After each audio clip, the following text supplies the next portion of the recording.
9 games, I think, nearly a decade as well. 2016 was the last time, and they got the victory. Yeah, of course, the biggest game in English football. Amazing start, and that man, Mbeumo, someone who, amazing signing. I've always liked him, the goals that he's got at Brentford. But it's always a difficult place to go and end up conceding. But we spoke about this cross, didn't we, Tim? Yeah. This is unbelievable, by the way. That's world class, because a lot of players would have took 2 touches, but to put it in an area right on Harry Maguire's head and to finish in that fashion, massive for the club. Maybe their luck's changed.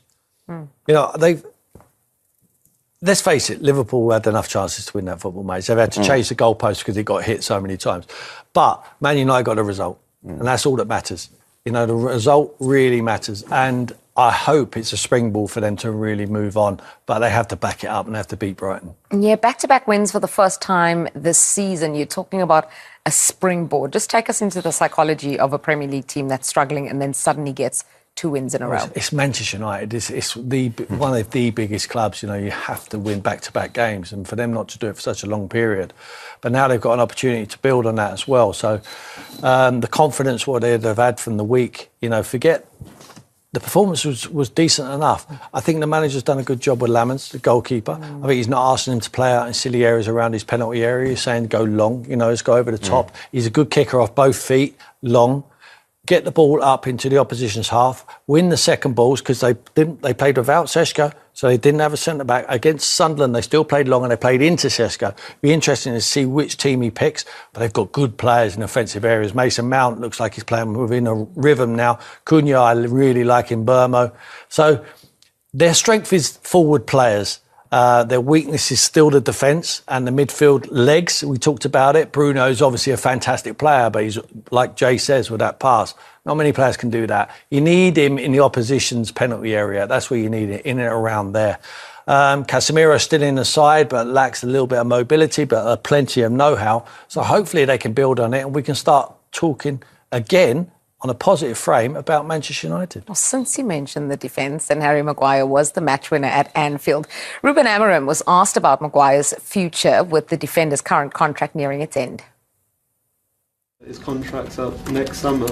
Would you like him to stay at the club? We are really happy with Harry. It's not the time to talk about that again, because that gives the idea that we are thinking so far away. We are really happy with Harry. He's really important for us, but we need to focus on the next game. And the next game is Brighton. It is a tough one for them. Of course, it's a difficult game. They're playing well at the minute. And my mate Danny Welbeck seems to be on fire. As he's getting older, he seems to be getting better, which is obviously nice to see and that. But listen, in the Premier League, all the games are difficult. You have to make the games easy. You have to show up and that. But it'd be interesting now to see what Man United turns up. But I mean, that's a confident centre forward. Yeah. Because when you go through on goal, sometimes you overthink and you don't finish how you're meant to finish. But I mean, they're a team. I've always enjoyed watching Brighton. Such a good team. Jay, Danny's next in. If anything happens to Harry Kane, in my opinion, he's the next in line. I mean, we've got a manager now, Thomas Tuchel, who's not afraid to pick. He's younger than Jordan Henderson. So why not? Well, who else is there? Who else is there at the moment? If it's not going to be Harry Kane, it won't be Ollie Watkins. No.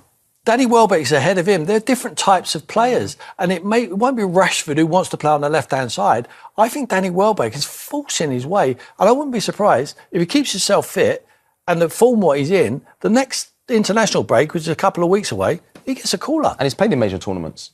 So he knows what it's about. He's got the experience in that. But it's just so nice to see that, it's almost like he's got to a stage in his life now where he understands his body more at that age. But even a second goal, calculated finish. He looks so confident in a minute. And like you said, he could easily force his way in that squad. Yeah, he turned the game on its head against Chelsea as well. And he's a former Manchester United player, so playing against his former team, that's always a factor. He's going to want to score, of course. Yeah. And not celebrate, probably not, because obviously he was there, he came through the academy. Yeah. Like I said, it's going to be an interesting game. Man United obviously going into the game confident, even probably more confident, because when you win the game, not only winning against Liverpool, but like I said before, winning that way, like last minute goal, it just seems a little bit more. But no, Brighton are a good team. They're a very good team. Yeah, and they're 4 games unbeaten now. There was a little bit of consistency about them earlier on in the season. That seems to have steadied out now. Would you agree? With Brighton? Yeah. Yeah, I like the manager. I really spiky. You know, he's got a nasty little streak in him, which is a good compliment for me to give to him. You know, he's a winner. You know, he doesn't suffer fools. And he believes that his group of players, and he gives the group confidence that they can take on anyone. And they don't veer away from the playing style which he implements. I really like him, and they know what they are as well, Brighton. They're probably the best run club in the Premier League. They recruit fantastically, not only players but managers as well. And they sell at top money, as you've seen down the years, and normally to Chelsea. Is the next goal for Fabian Hutzler then to qualify for Europe this season? Yeah, I can imagine, you know, internally, you know, it's something that they would want to achieve, of course, because, like, you know, when the clubs run in that way, it's the right way to do it. So, yeah, of course, internally, yeah, but, you know, on the outside, you know, they'll probably say, you know, take each game as it comes and just keep winning football matches. You know, keep winning football matches, and with this team, I mean, you never know. You never know with this team, because like I keep saying, you know, they're such a good team to watch. They've got good players, they've got match winners. And if that does happen, you know, it'd be fantastic for everyone involved in the club. Right, that's Bournemouth then. So Manchester United finally have back-to-back wins under Ruben Amorim, but can they make it 3 on the bounce against Brighton on the Saturday night football? It'll be a massive day for Bruno Fernandes as he makes his 300th appearance for the club, and today Amorim has revealed just what an influence Bruno is at the club. What I was expecting, everything you read about the player sometimes is not that. You can understand sometimes, and I already spoke about that. The frustration that he feels is because he wants to help a lot the teammates. Sometimes it's not the best way, but he comes from a good place, and you don't know that when you are not here. He wants the responsibility all the time. He suffered a lot with the losses. Every time we don't win a game, you can feel it that he take it personally, as you should be as a captain. He's a great leader, a great footballer. Let's see if he's going to reach that mark tomorrow. Well, speaking on his future amid reports that he could leave next summer, right? So Bruno has said, as I've always said, I feel good here. I want to achieve my dreams still, but obviously I can't talk by the side of the club. I've seen a lot of news. I've seen people talking that I had an agreement to go already next season. Now, if the club has done that agreement, it wasn't made with me.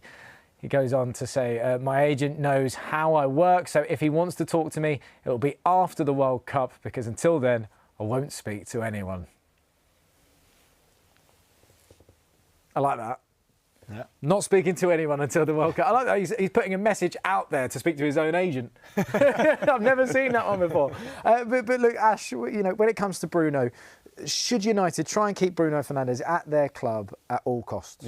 Yep, definitely. I think he's dragged them through all these hard times. I think I think the manager nails it. Sometimes it's so frustrating watching him because he does so much and it kind of pulls the team out. But I do think it's for the right reasons. I do think he tries to lead by example always.